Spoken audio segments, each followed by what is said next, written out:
कर्माकरता ब्रह्मज्ञानाचीच गरज आहे. आता आलं पुन्हा कठीण काय महाराज, ब्रह्मज्ञान कसं कुठे कुठे पंचायत झाली वा. काही अवघड नाही, काही दचकून जाऊ नका, घाबरू नका. गाथा वाचा, ज्ञानेश्वरी वाचा, भागवताचं नित्य श्रवण करा. हे भागवत कथा ही ब्रह्मज्ञानाची जननी आहे. अनेक कथांद्वारा, अनेक उपदेशाद्वारा तुम्हाला तुमच्या ज्ञान काही कुठं बाहेर नाही आहे. तुझे आहे तुझ्यापाशी, पण तू जागा विसरलाशी. ज्याचं त्याच्याच जवळ आहे, ते तुमच्या बुद्धीतच आहे. फक्त बुद्धीला जग नका तोडू देऊ. तुम्ही वस्तू आणता, एखादी सायकल आणता लहान मुलासाठी, तो हट्ट करतो. मग आणली तो नवीन नवीन 4-8 दिवस 4-6 महिने चालवतो. मग नंतर त्या सायकलवर बसती नाही, ते शाळा सुरू जाते, विसरून जातो, ते पळेल राहते एका कोपऱ्यात. वस्तू कोणती असो, ती तुम्ही अशी पळवून ठेवली, अडचणीत कुठे आळगडीच्या खोलीत टाकली, तिला जम चढते की नाही. नित्यचा आपला अनुभव आहे. मग ते घासलेट टाका, नमूक करा.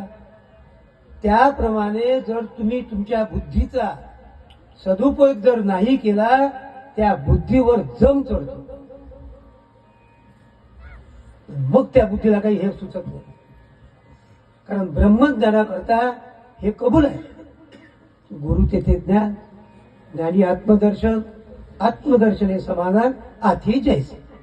अगदी बरोबर. ते गुरुकडूनच प्राप्त करायला लागतात. पण ते गुरु कसे असावेत हे लक्षात घ्या. त्याचं वर्णन आहे भागवतात, अनेक अनेक ग्रंथात, ज्ञानेश्वरी. पाणी पिना छान के आणि गुरु करना जान के.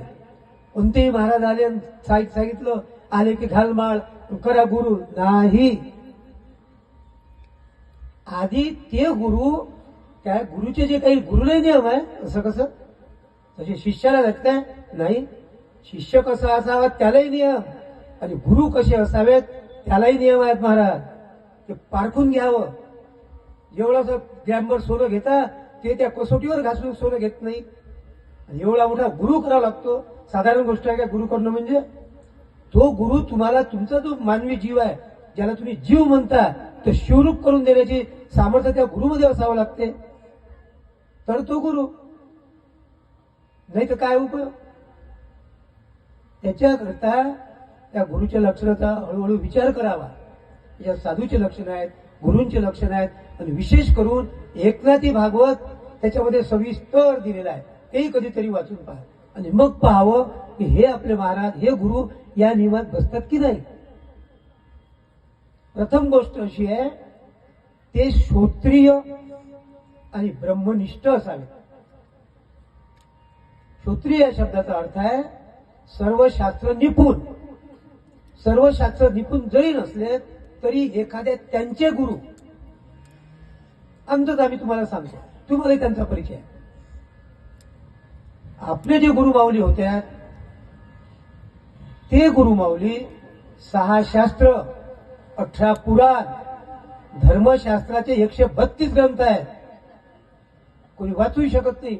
महाराष्ट्रातल्या कोण्या माणसाने माहित नाही, जो सर्व काही करत असेल. पण एवढे धर्मशास्त्राचा अभ्यास त्यांचाही नाही, त्यांचा होता, गुरु महाराजांचा. आणि याच्या व्यतिरिक्त उपनिषद, प्रमुख उपनिषद तसे 110 आहेत, पण प्रमुख 10 आहेत. या सर्वांचा अभ्यास असूनही स्वतः ते ब्रह्मनिष्ठ असावे.